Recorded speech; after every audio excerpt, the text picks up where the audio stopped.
কেন এই রক্ত ঝরা? আজকে যাদের আমরা হারিয়েছি, আমি তাদের আত্মার মাগফিরাত কামনা করি। আর যারা আপনজন হারিয়েছে তাদের প্রতি আমার সহমর্মিতা জানাই।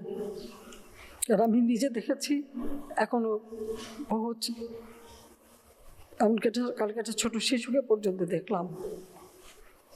এটা অত্যন্ত কষ্টকর। আমি জানি না অপরাধটা কি ছিল আমাদের,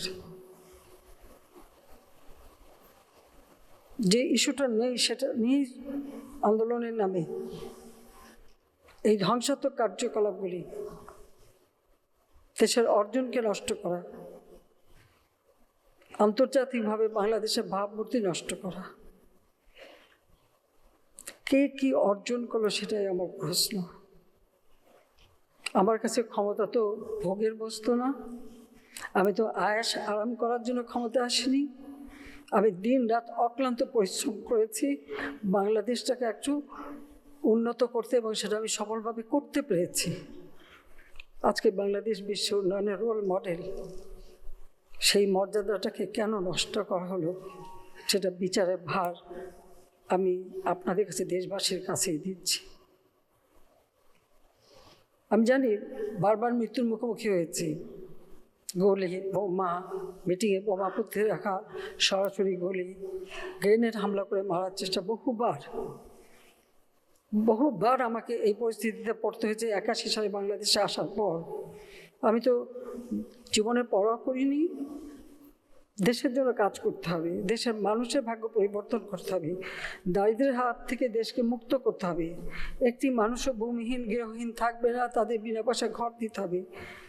চিকিৎসা সেবা তাদের দোরগোড়ায় পৌঁছে দিয়ে তাদেরকে বিনা পয়সায় চিকিৎসার ব্যবস্থা করে দেওয়া। শিক্ষায় প্রত্যেকটা পরিবারকে সহায়তা, বৃত্তি, উপবৃত্তি দিয়ে সহযোগিতা করা, উচ্চশিক্ষার সুযোগ সৃষ্টি করা। অবকাঠামোগত উন্নয়নে আজকে বাংলাদেশের প্রত্যেকটা মানুষ চলাচলের সুবিধা পেয়েছে, আর্থিক সচ্ছলতা অর্জন করতে পারছে, তাদের উৎপাদিত পণ্য বাজারজাত করার সুযোগ পাচ্ছে।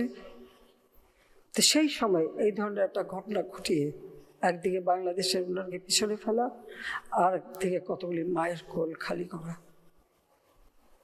যারা স্বজন হারিয়েছে তাদের প্রতি আমার সহমর্মিতা জানাই। আর এ বিষয়ে ইতিমধ্যেই আমরা জুডিশিয়াল কমিটি গঠন করে দিয়েছি। কারণ দাবির অপেক্ষা আমি রাখিনি, আমি তার আগেই জুডিশিয়াল কমিটি করে দিয়ে, এবং আজকে আবার আমি নির্দেশ দিয়েছি। আমরা একজন জজ সাহেবকে দিয়ে করেছিলাম, সেখানে আমি বলেছি আরও 2জন জজ সাহেব দিয়ে, আরও 2জন লোকবল বৃদ্ধি করে দিয়ে, এবং তার তদন্তের পরিধি বাড়ানো।